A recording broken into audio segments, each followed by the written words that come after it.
Hi and welcome to Outdoor World Direct. Today we're going to take a look at the Vango Homestead II 650XL Airbeam tent. It's part of the exclusive collection of Vango tents, and it's a mid-range tent. So Vango kind of have their entry levels, they have their mid and they have their elite tents.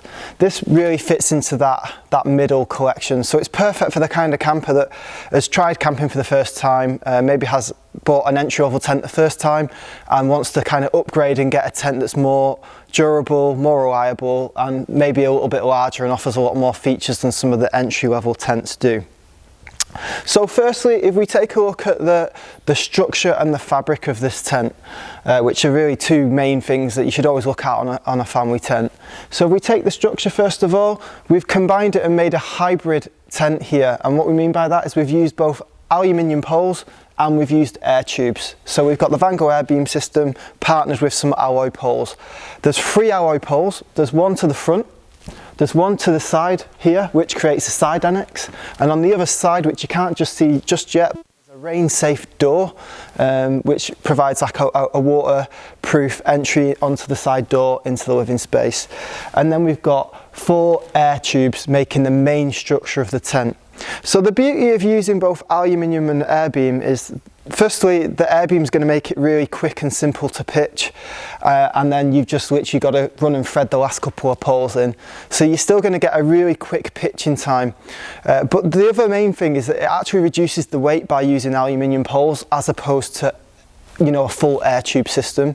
The thing with these air tubes and these air beams is that they're actually quite heavy, and they make the pack size and they make the weight of the tent much higher.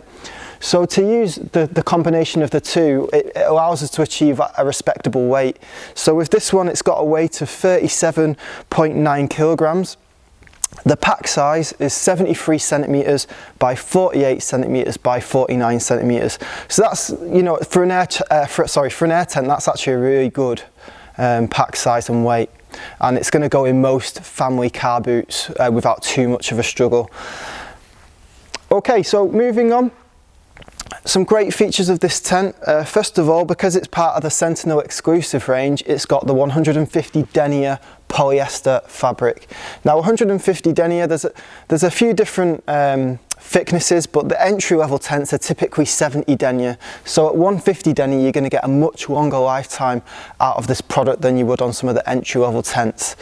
It's also far more waterproof than some of the entry levels, so it's at 5,000 millimeters, which is a really high waterproof rating. The tent features what's become so popular with family campers now, is that they want what we call a free zone design, which gives you plenty of versatile living space. So firstly, if we take the front of the tent, and just inside here we've got a really nice large porch space. It doesn't come with a ground sheet. It's a really ideal area for storage of like muddy boots, maybe some things that you don't want to take into the actual main living space of the tent. This one fully encloses at the front, so at the moment I've only put one door on, but there's actually 2 doors and they fully enclose, or you can remove both doors and toggle them up out of the way, or you can actually use these as canopy doors with the aid of some adjustable steel king poles. So it's a really versatile space. So the second part of the free zone design, so now that we've looked at the porch, would be the integral zoning living space, which is kind of from this beam all the way to the back of the tent. You've got a zoning that runs all the way around the perimeter and creates a really nice comfortable living space. The third zone is the sleeping compartments, which we will come on to a little bit later, but the sleeping compartments are ideal for 6 people. This is quite a large 6-man tent. It's got a 450 centimeter width. I'd probably say though it's more of a spacious 4-man family tent than a 6-man, because you're just going to have more space in there for 4 people. Okay, so another couple of great features on this tent. We've got the webbing storm straps all the way around the tent, so they're not just on the front and the back like you'll see on a lot of the entry level tents, they're all the way around, they're on the sides as well, combined with the normal guy lines. These are better, they're easier to use, they're much stronger, and for packing them away, and they've got little tensioners on them which make them easier to pack away when the tent's going back into storage. Also, they're much easier to adjust the length of as well. as opposed to like the guy lines, which are a little bit trickier. So just a much more durable system on the webbing straps. We also have webbing pegging points which have tensioners on, so when you come to peg the tent down, you don't have to peg it quite as taut outwards. You can actually use these to really strengthen and tauten the tent as you've pitched it. So those two things just make the tent a little bit easier to pitch and also a little bit more stable in windier conditions. Okay, so if we take a look at the porch living space, this area does fully enclose, as I've already mentioned, but at the moment I've folded both doors away and I've stored them up here. So this area is really great for storage.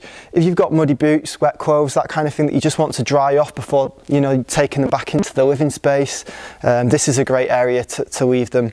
It doesn't come with a ground sheet. You can buy the ground sheet separately as part of the ground sheet protector package, which comes with 2 ground sheets. So, but typically people leave this area as it is without a ground sheet, just because it's kind of classed as a wet room. So somewhere to store wet clothes, muddy boots.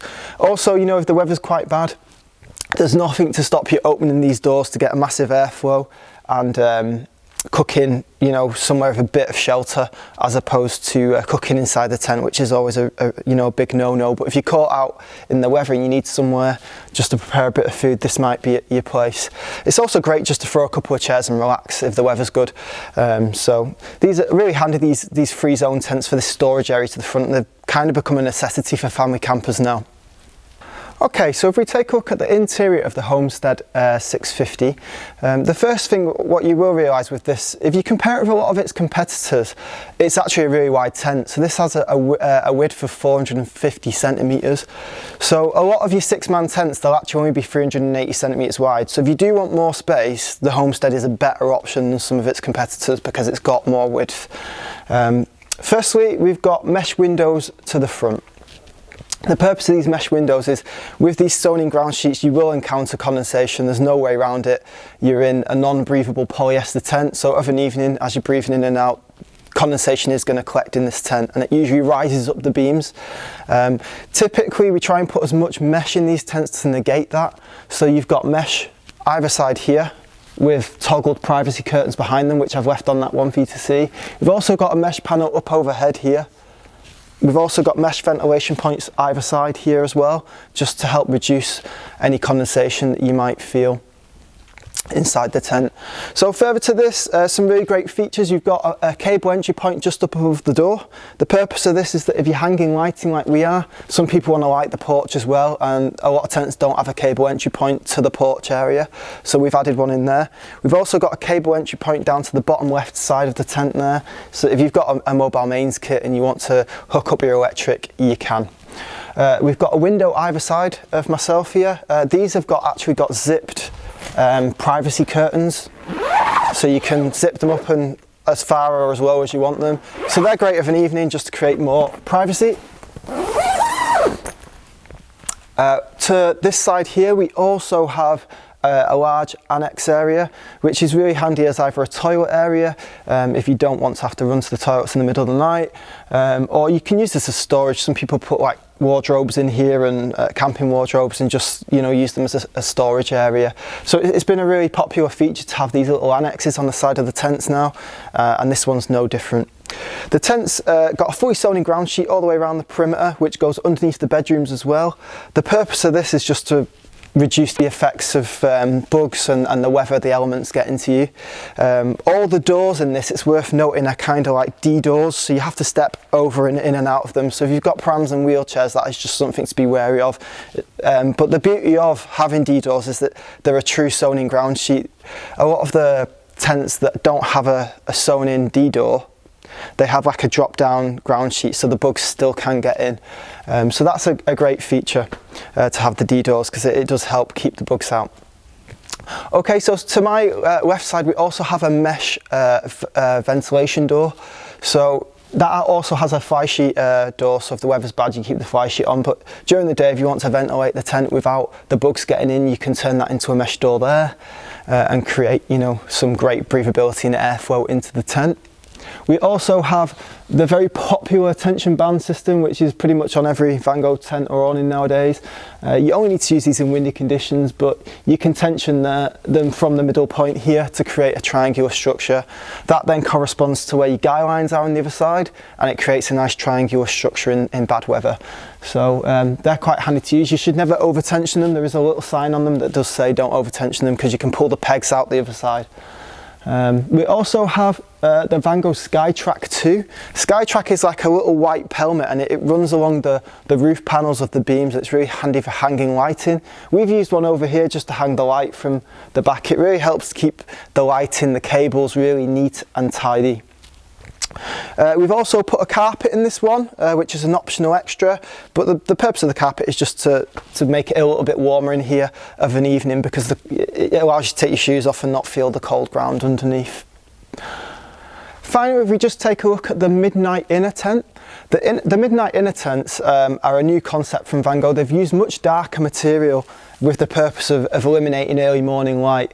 Now, they're not blackout inners like you might see on some tents, but they really do help to eliminate a lot of the early morning light.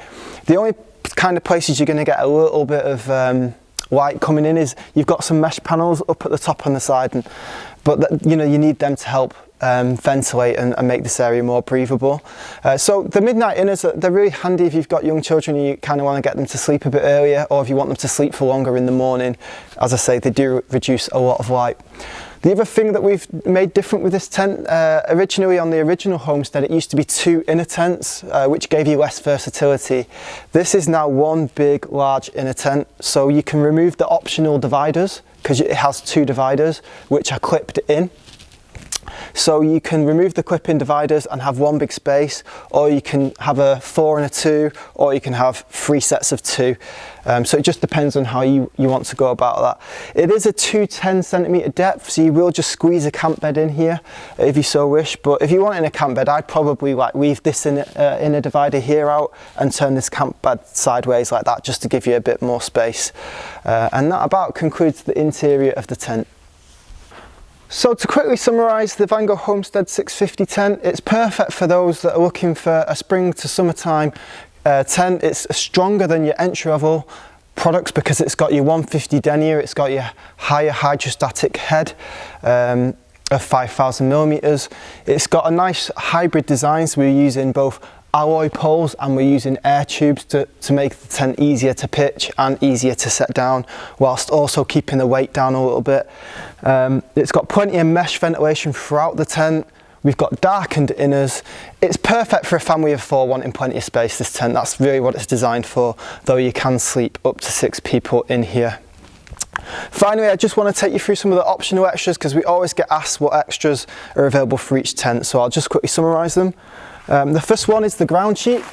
So this one's GP151. In here you get 2 ground sheets. You get one for covering the sewn-in ground sheet of the tent, and you put that down first and pitch the tent on top of it, and that just helps to protect the underside of this ground sheet here from accidental damage. Also, when you pack the tent away, it should be dry on the underside, which is a massive help. There is a second ground sheet in here just for this porch area as well, which is an optional ground sheet.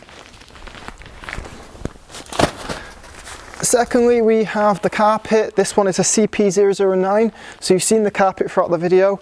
It fits in actually really snug in this one, and it pretty much covers the entire floor space and the living space. So it's a really handy accessory if it's cold at the evening, because it'll just kind of take that cold edge off the ground.